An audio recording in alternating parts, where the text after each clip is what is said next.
All right, so I just got a notification from Zoom that the program has officially started.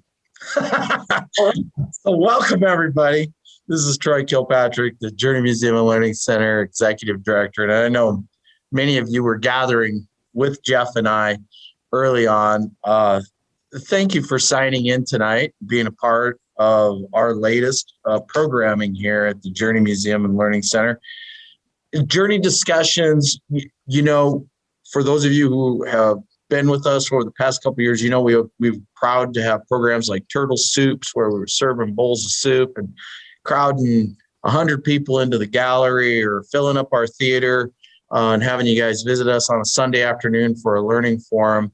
With all things COVID-19 that we've all experienced over the past 12 months, we just felt a couple months ago that the safe and wisest way to bring programs to all of you so that we could continue to be a learning place was to offer these Zoom programs at no admission and continue to reach out to you guys in the community. And the neat thing about all of these programs is tonight's session is being recorded, and it'll be made available later too on journeymuseum.org. So if this is your first Journey discussion tonight with Jeff and I, you can go back to journeymuseum.org. You can see programs from Dr. Shankar Kura, from Monument Health, from Mount Rushmore with Diana Nielsen Sadoff and Maureen Ballinger McGee, talking about the history of Mount Rushmore and the vision up there and even the future.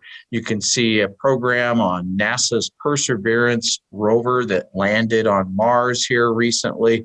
We've got a ton of great stuff that's out there.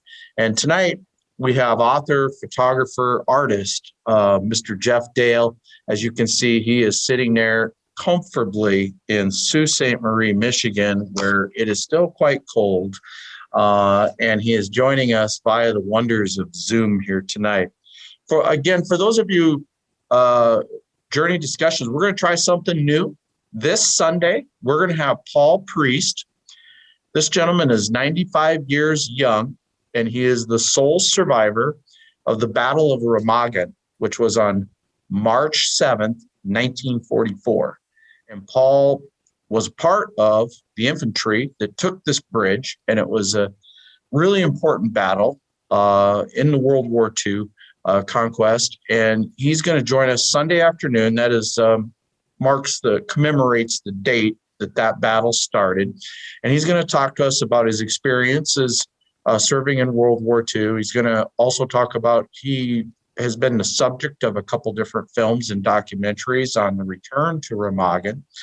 So he's going to talk a little bit about that, but mostly he's going to, we want to make sure that we're recording this man's history. He is living history. Rapid City has a huge military influence with Ellsworth Air Force Base and the state of South Dakota. I think it's just, we need to be very proud of a man who calls South Dakota home. And we're blessed to have him here Sunday afternoon broadcasting. And again, that program will be recorded too. So if you can't join us live, do check that out. In 2 weeks, the day after St. Patty's Day, we're going to have Randy Christensen portraying Colorado Charlie Utter. And I think Colorado Charlie has designs on changing St. Patty's Day's meaning around a little bit. But Randy's a very colorful performer. He performs in character, Colorado Charlie Utter. And he's going to hang out with Wild Bill Hickok here at the museum. We've done some video work here. And then we'll have him live having a discussion. Randy's also an author of children's books. So it'll be a unique combination of content there that we'll have on March 18th, the day after St. Patty's Day, with Randy Christensen. And lastly, we have a really important Journey discussion coming on March 25th. It's sponsored by the South Dakota Humanities Council, and it's presented by a group known as the Dakota Daughters. It's called Reflections on the Massacre at Wounded Knee. And this is going to be, this content is going to be very thoughtfully presented, and it's presented from three different perspectives: Euro-American, African-American, Native American. on the events that transpired from the massacre at Wounded Knee itself. This program is going to be entirely filmed in advance and presented, and then the actors themselves will be available as part of the Q&A. But we think that in March is Women in History Month. We really wanted to present this program in March. And we really think that with everything that all of us are experiencing here over the last 12 months, these conversations of racial inequities and racial divides, we wanted to bring something to the forefront, create some good discussion for all of our community members here. So mark that one down. It's going to be a very special program, and again, underwritten by the South Dakota Humanities Council.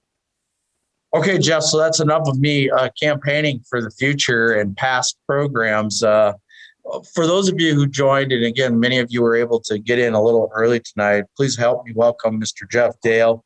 He was born and raised here in Rapid City, South Dakota, and as you heard me say earlier, so I was bragging about being able to pronounce Sault Ste. Marie, Michigan, because it doesn't look like Sault Ste. Marie on a piece of paper. We want to welcome Jeff. Jeff himself also served in the U.S. Navy for 6 years, 24 years in the U.S. Coast Guard. Thank you, Jeff, for your service to our country also. And throughout all that, I guess, when you're young, and we'll probably touch on this in tonight's journey discussion, as far as when the dabbling in photography really kind of became more than a dabble. I guess part of this inspiration came from the Naval Photographic School, where dabbling became a lifelong passion. And you guys have been participating in a poll here tonight. Just Photography runs the gamut of landscapes, macro, architectural, nature, and wildlife images, both black and white and color. So Jeff kind of covers all of it, whereas we're making you guys pick one on that. Now, you guys can all there has been some questions sent in advance for tonight's program, but you're going to get a chance to watch a video.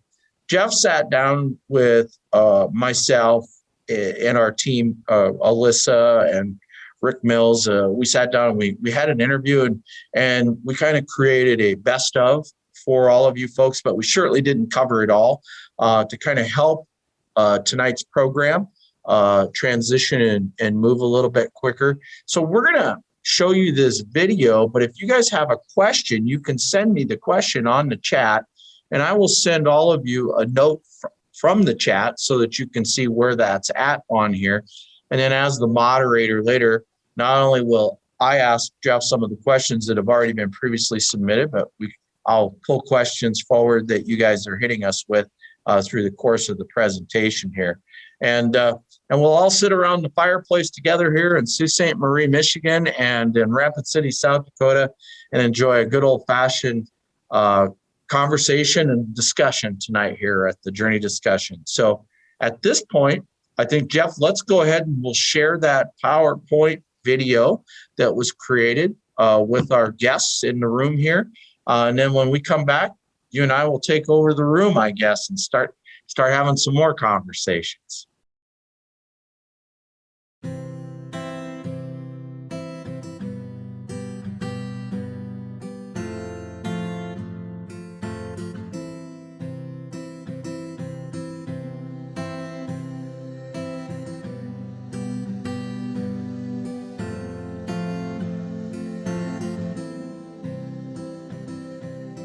So the title is Kirke, which is the Norwegian word for church.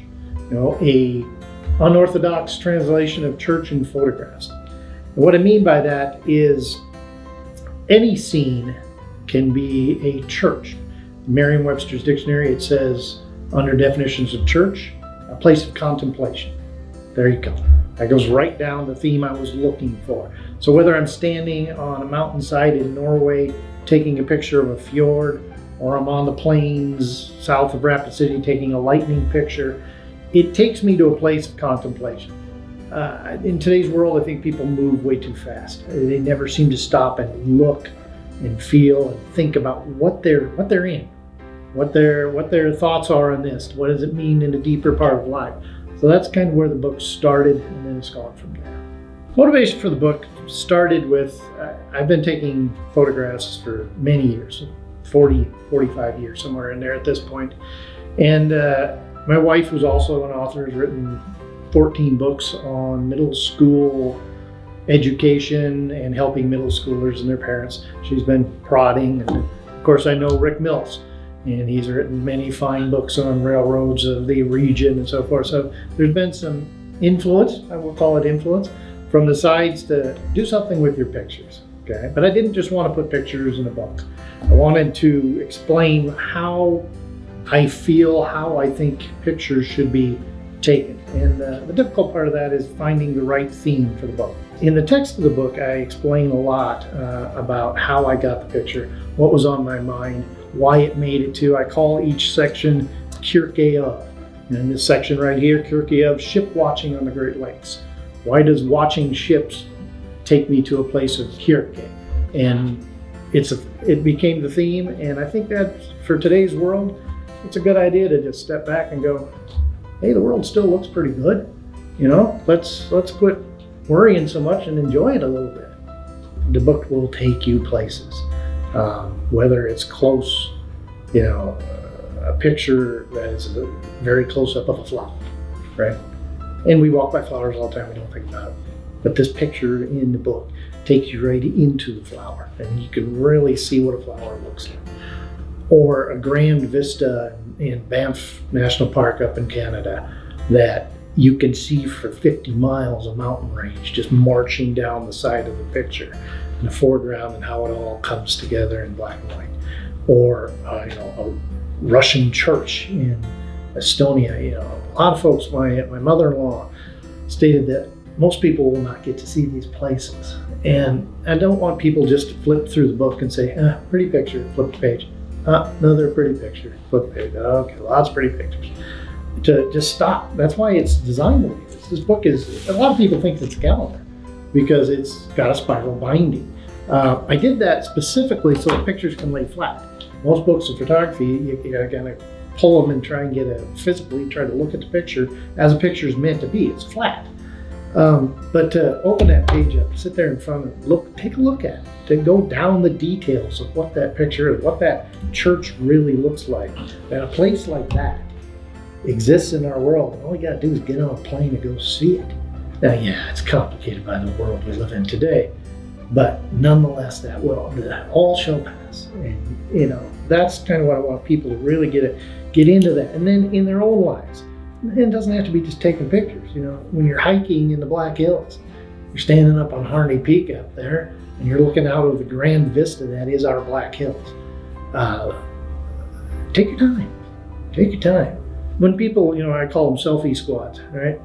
As in, we were in Norway, and we were on a tour train, and we came upon this beautiful waterfall. And the train pulled up to a stop, and everybody jumped out and immediately ran to the railing, turned away from the waterfalls and the beauty, got their phone up there, and they got the picture with their face and the beauty. And then they ran back to the train.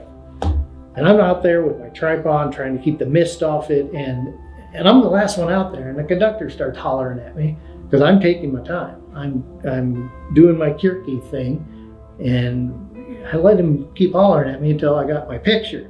And that's what I want people to do. I'm not saying selfie squads are bad. You know, I'm glad everybody has a camera in their phone now, because you can get pictures at any time, at any place, and send them anywhere immediately. But even with your camera, there are pictures in the book that were taken. 2 pictures are taken with an iPhone. One's of a butterfly, one's of a scenery picture. And iPhones are great for macro photography. You point that thing at a bug, and you can get pretty sharp with it. I've got a section of the book. You know, it goes throughout different sections. One of them is, it's not a formal title, I call it Bugs, right? And I do some macro photography.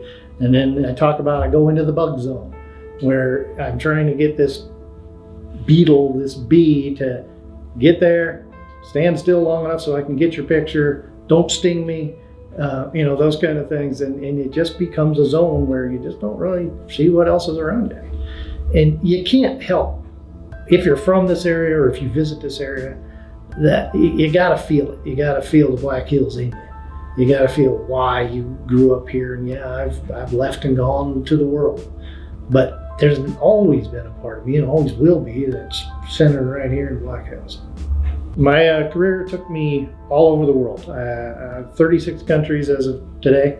I got attached to the Coast Guard's International Training Detachment, and I go to countries all over Europe, all over a lot of the former Soviet states, all over Pacific Rim, teaching him command and control search and rescue missions. And in those times, you've got some time, you take some pictures. And that great benefit now that in this book, there are pictures from so many different countries and 13 US states. So I've been all over, and that shows in the book. In the Navy, I attended the Naval Photographic Intelligence course in Pearl Harbor, Hawaii. Once I attended that course, it lit a fire in me to take my photography to another level. It's enough talent to be able to envision photographs in both color and black and white.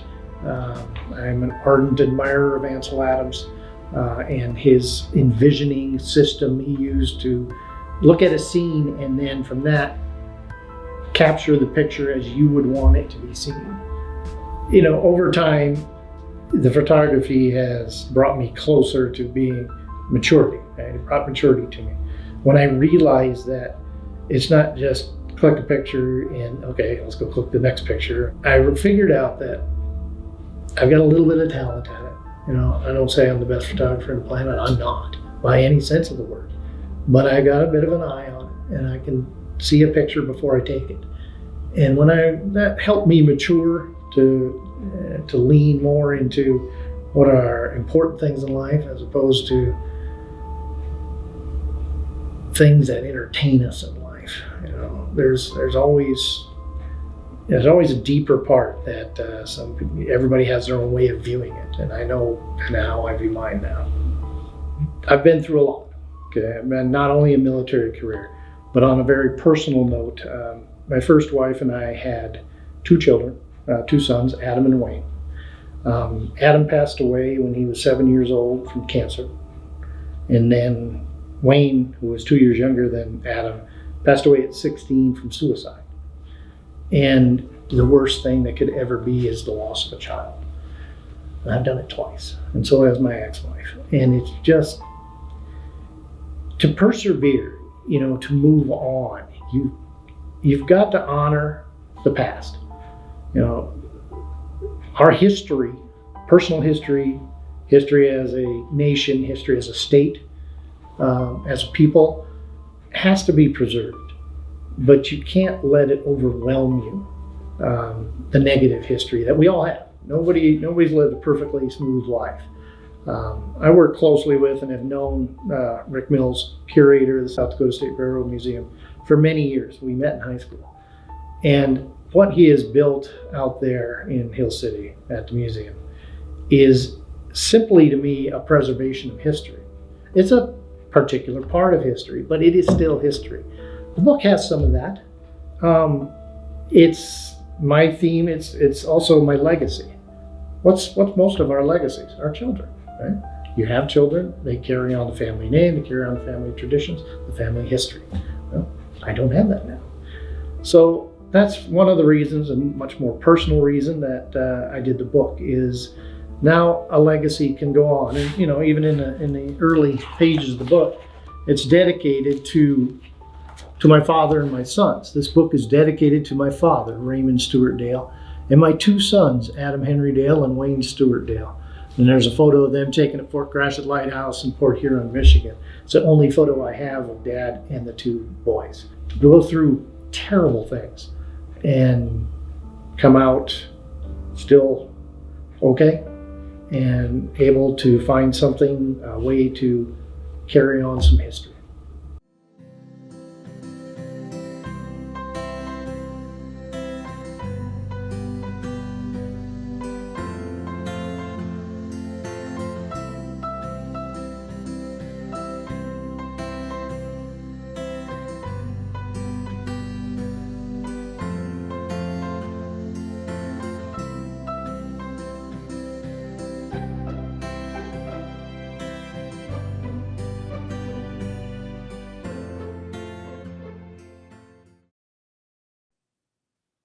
Well, there you go. Folks, for you who've joined us tonight, Jeff and I, uh, we didn't get it all, obviously. We talked for, I don't know, how long did we talk, Jeff? Over an hour or so. We recorded things, and, we brought to you guys some highlights. And I want to thank Jeff personally. I mean, he's a true artist, speaks completely from his heart, and allowed his heart and soul to be bared to us during the interview process. And I think his photography is emblematic of that. So let me let Jeff do some talking for himself right now. Jeff, what would you like to?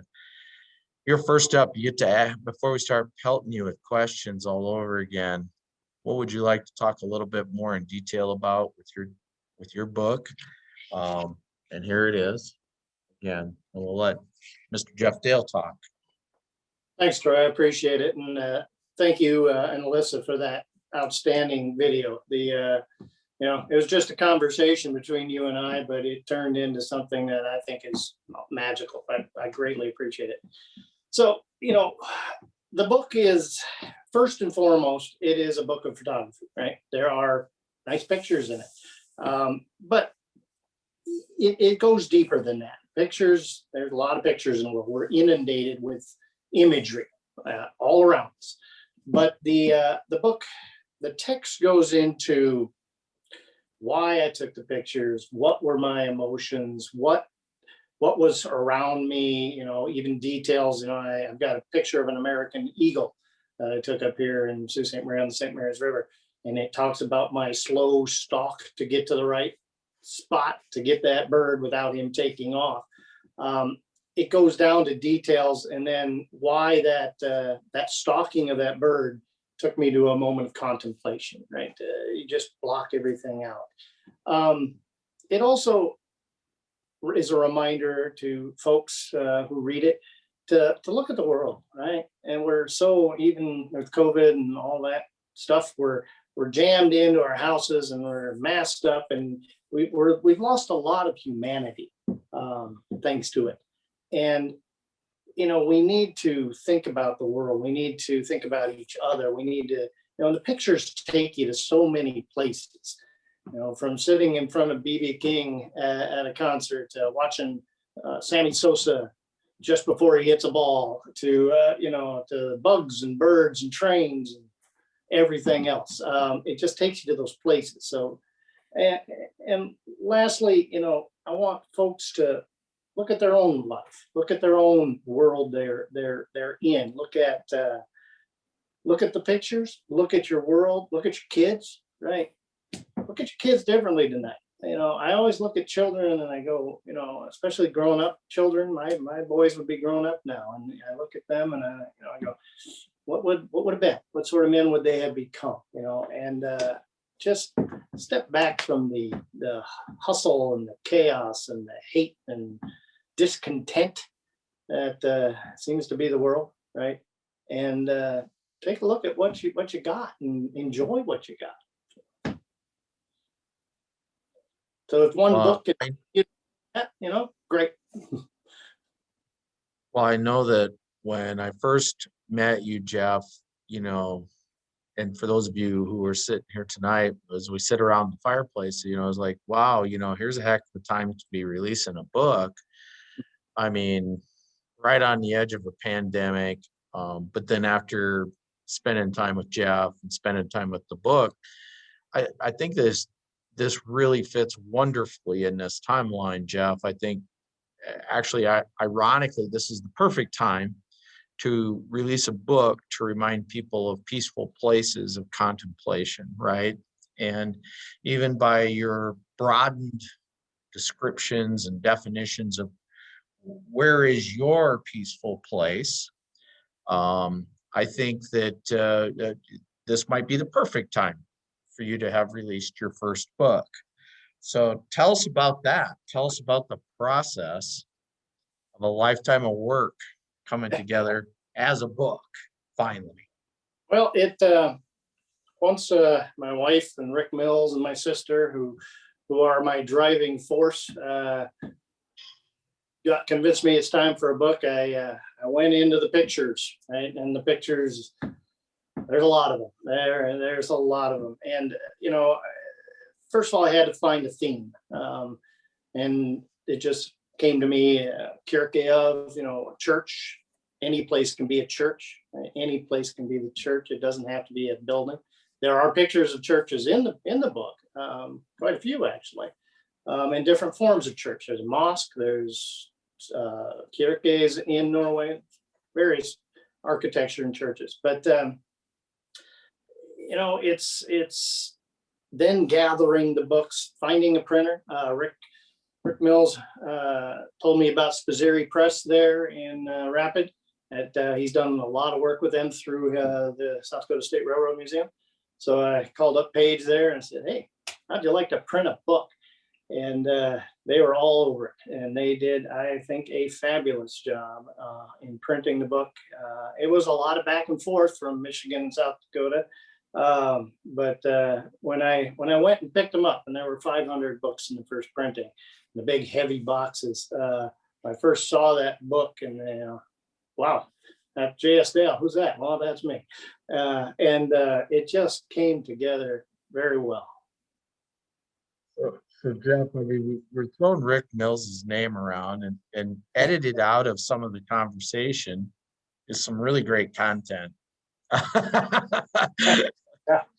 Especially that Rick might pay us to keep out of a journey discussion or record it, right? But why don't you talk a little bit more about Rick, yours and his, the relationship you guys developed, when you developed it. I know it's very special. So we were way back in high school at Central, right? We're sitting in drama class. No cobblers.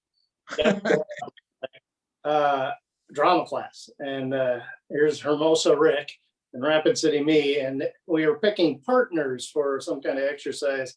And Dale Green, right? He was our drama teacher. And, everybody picked somebody, and Rick and I were the last ones. And I looked at him, all right. And we developed a strong friendship ever since then. And I've traveled the world, and wherever I've been, whatever good, whatever bad has happened, Rick's always been there. Rick is as good a man as you can ever meet. He is intelligent, stable, and knows his craft. That railroad museum up there, there are subject matter experts. Coast Guard, we call certain people subject matter experts. And, you're supposed to know more about a certain subject than anybody else, so you can teach people. And I was a search and rescue subject matter expert. Well, Rick is the South Dakota Region Railroad expert. Now, there are many people who knew as much search and rescue as me. There's nobody else on the planet who knows as much about South Dakota and Region Railroad as Rick Mills. And then you take that subject matter expert and you put him in a center of excellence. We have those also throughout the Coast Guard. Ice Rescue in Saginaw River, various places have extra training, extra people to teach. And Rick has that museum, and everything about it is preservation of history and to teach, especially young people, about the importance of the railroads of South Dakota. Well, Rick, and I know he's listening. Thank you for everything you do, Rick. He's also a part of the South Dakota Museum Association Board of Directors. He's one of those guys that's willing to do a lot of things for a lot of people. He's done programs here at the Journey Museum and Learning Center.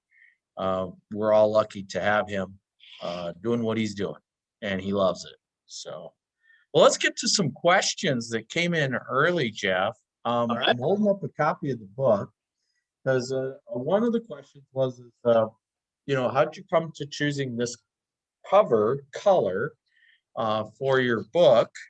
Tell us about that process there. My inspiration in pretty much almost all my photography, and most notably my black and white photography, is Ansel Adams. There was nobody better at it. And one of his books, the book that I draw a lot of inspiration from, is called Examples, The Making of 40 Photographs. Okay. The cover of that book is nearly the same color as my book, with a black and white image on the front. So yeah, it's a shout out to Anson. All right. That was a great question. I'm glad that was asked. We mentioned that you've done some extensive travel in the interview, and what's next? Where are you traveling to next, Jeff? Kind of share with our viewers, what's next on the Jeff Dale adventure Kirk K search for? I would say first and foremost, Scotland, the Shetland Islands, the Faroe Islands. There's a pull to me. I did the ancestry.com thing, and my ancestors center near Bergen, Norway. But there's a lot of history of Viking and Norwegian history associated with Scotland also. So that's where once the world opens up again, that door opens, we're on a plane and headed to Scotland. Awesome. We just had poll results pop up, so I'll adjust on the fly here, and it looks like the winning category, what is your favorite type of photography? We asked Jeff: color, black and white, landscape, nature, animals, portrait, candid, and abstract. And the winner is, with the most votes, is landscapes. So there's a shout out to you and Ansel Adams again, I guess, right?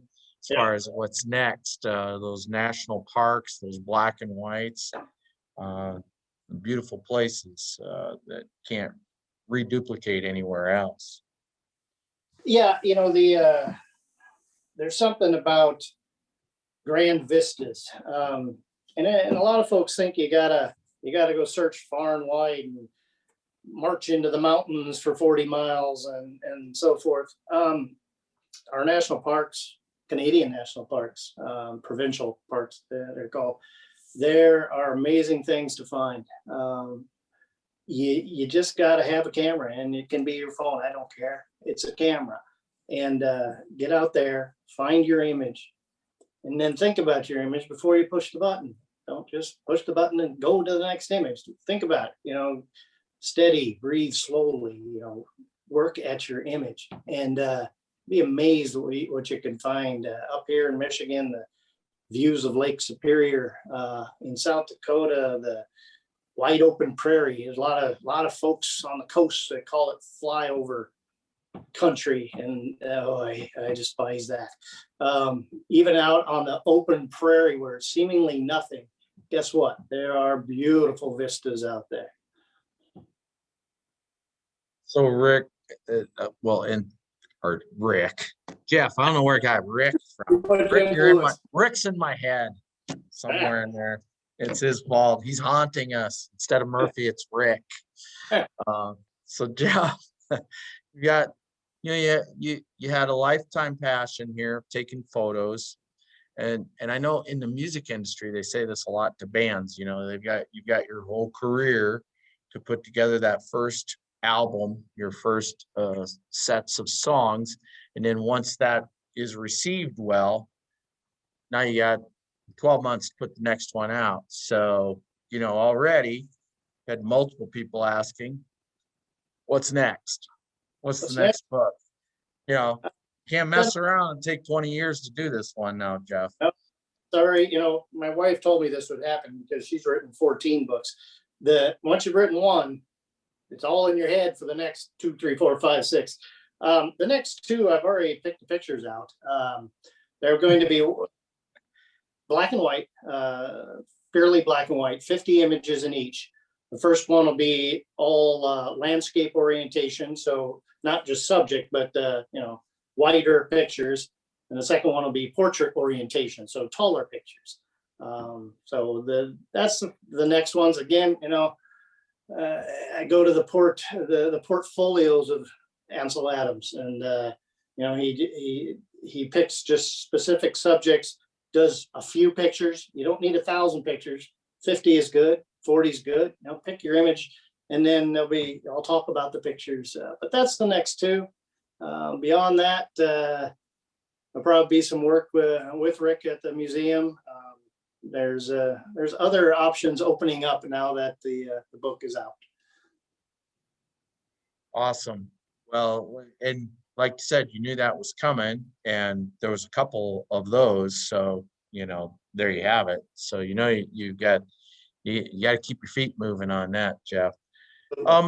In this particular book, I mean, I don't know if I asked you this question during the interview, but laying here, a question on is, do you have a particular favorite photo?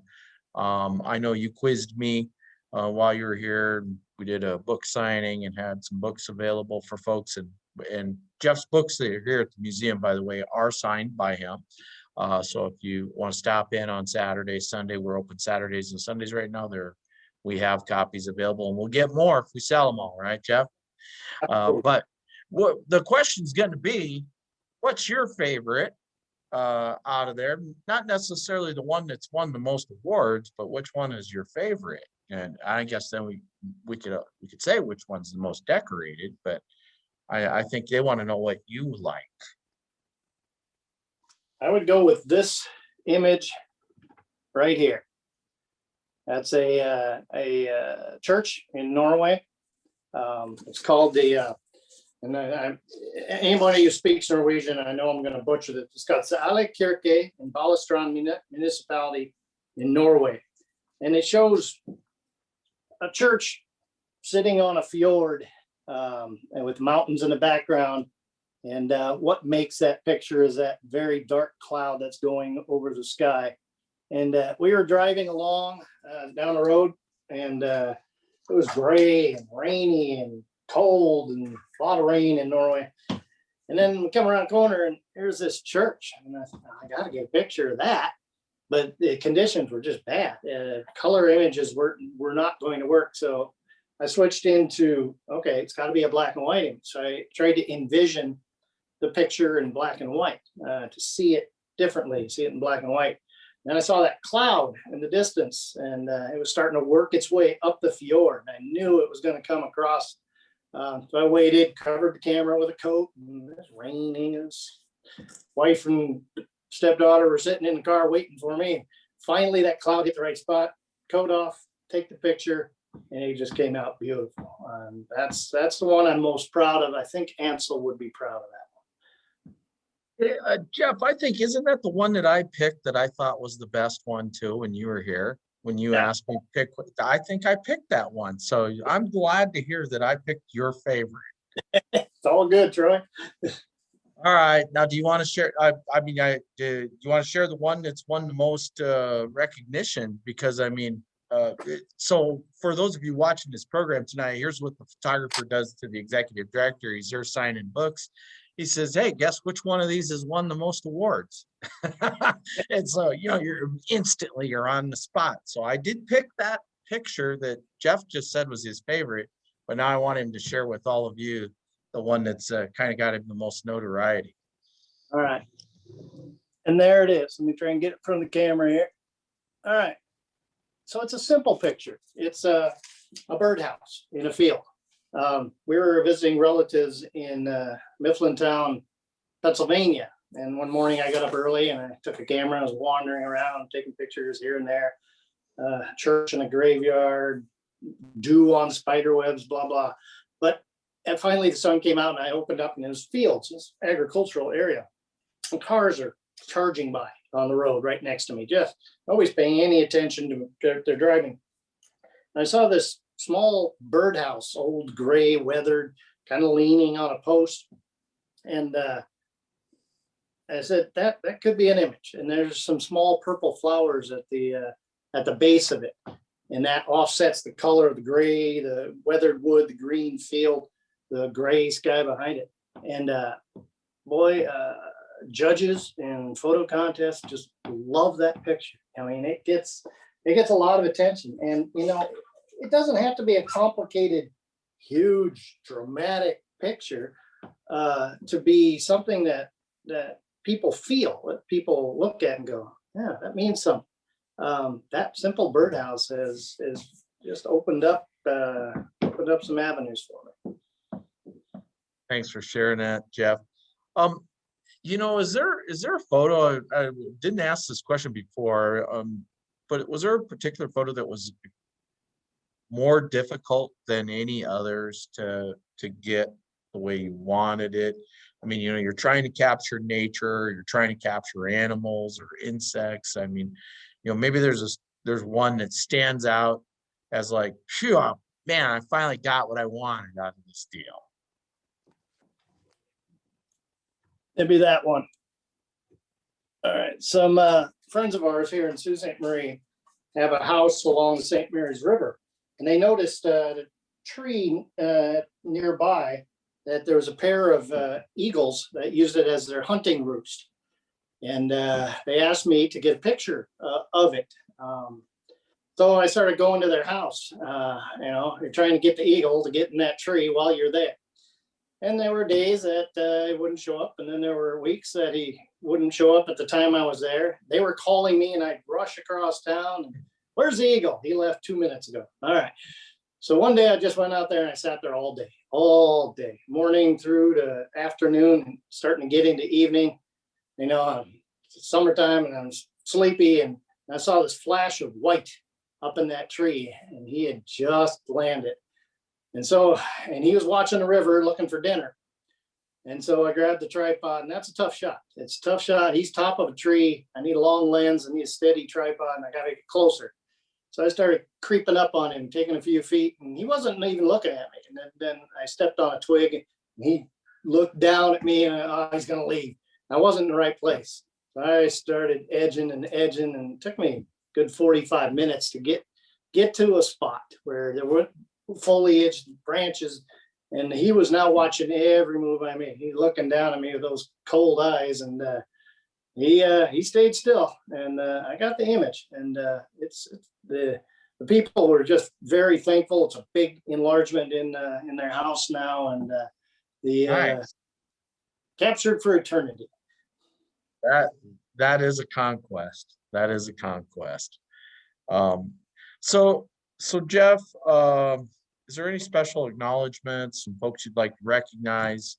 I know we've done a few shout outs here, but we don't want to leave anybody out. Your opportunity to say some thank yous and recognitions. Okay, well, first I have to start with my wife, Elizabeth Jenkinsdale. She's my rock. She's my love. Can't go on without her. And she's just inspirational. Second is my sister, Diane Dobbs. She's raised 3 boys on her own. She's an LPN, so she's on the front lines of the battle today. Nobody better than my sister. Rick, here we go back to Rick again. Rick, yeah, inspiration, right? I have my 3 nephews, Jake, Scott, and Tony Dobbs. They're my pseudo sons. Since the boys are gone, my nephews do their best to take their place. I appreciate each and every one of them.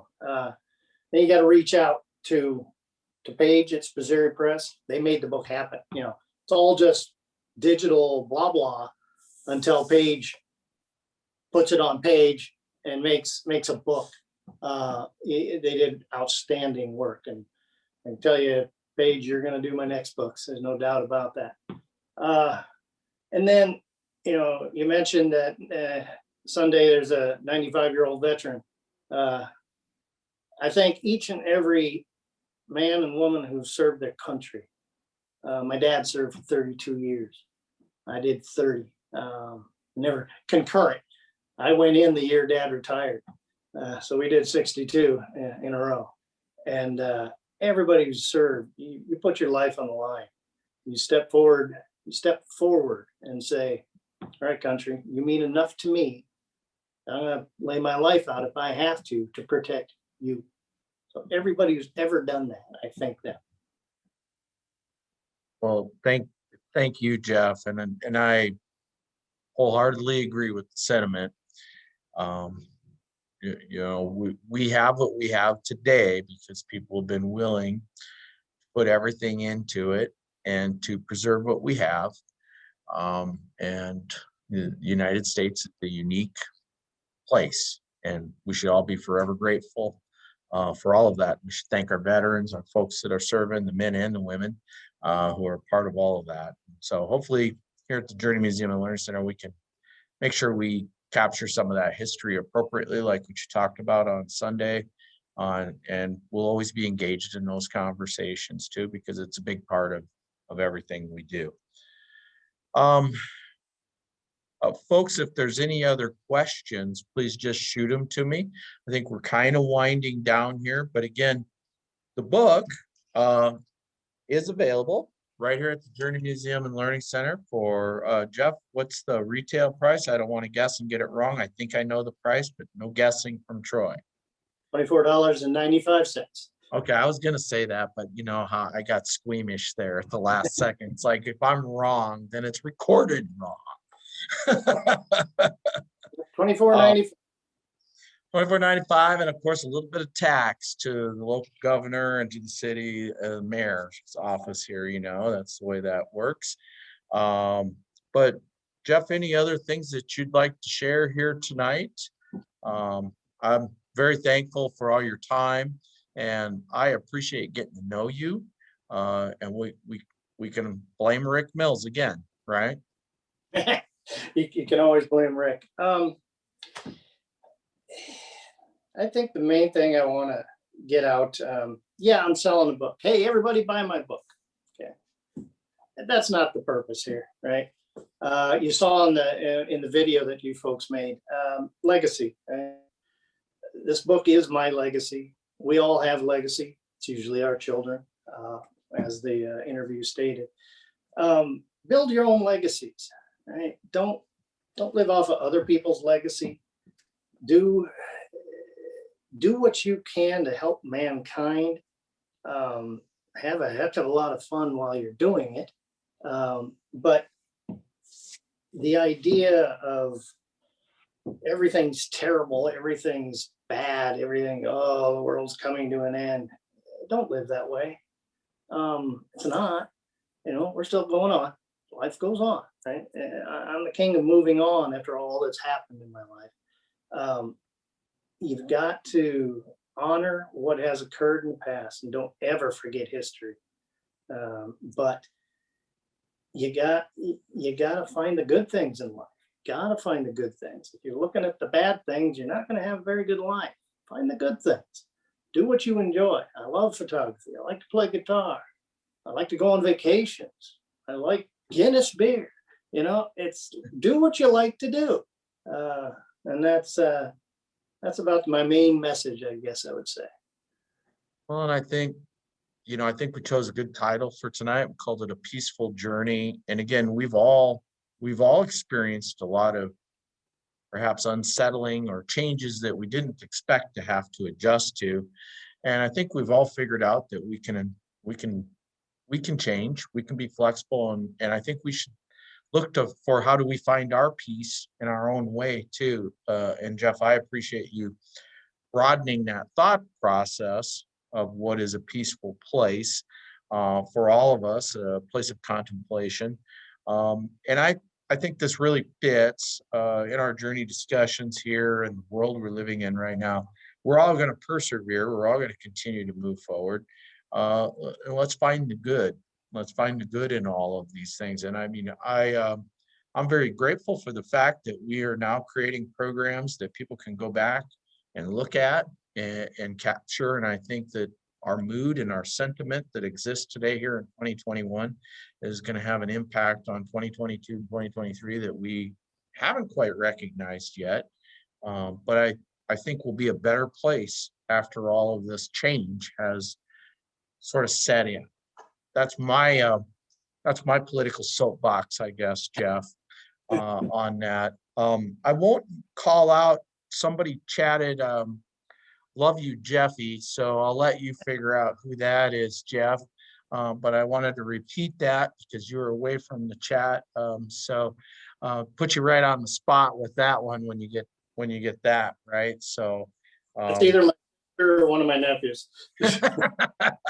well, you can have words with them later after I shared that with the audience and for the recording here. Um, so I think we're going to wrap up. I have no other questions. I am grateful and thankful for Jeff, your time tonight. And I appreciate all of you as guests here. Jeff, any final words before, when Zoom's over, it just closes. It's not like at the theater where we kind of gradually say goodbye to everybody. It's just like it stops. So I hate that. So I have a hard time closing sometimes. I hate to say goodbye. I just want to say until next time, right? I want to thank everybody who came on tonight, and also to thank everybody who views this. Tonight is here in Michigan. It's Michigan playing Michigan State men's college ball. So there's not a lot of people from Michigan actually watching this. So they've been asking, can I review it later? So I'm going to thank them now. So when they review this, they'll see that. Go State. That's where my stepdaughter went. Say, is it Sparty or is it the Wolverine? But beyond that, thank you all and especially Troy and Alyssa. Outstanding. You folks run a professional organization that preserves something that a lot of people are trying to forget. And it needs to be everything in that museum. And when we wandered through it, or I wandered through it a couple of weeks ago, and everything in there is meaningful, right? Meaningful. You got to pay attention to what's meaningful in this world. And what you have there is absolutely has great meaning to it. So, Troy, thank you. Thank you, Jeff. Appreciate the kind words and all of your time. And for all of you who joined us again tonight, and for all the viewers who will be watching, thank you. And I'll close as I always close. It's kind of like not saying goodbye, but I always like to say somehow, some way, the journey will continue. Thank you all for joining us tonight.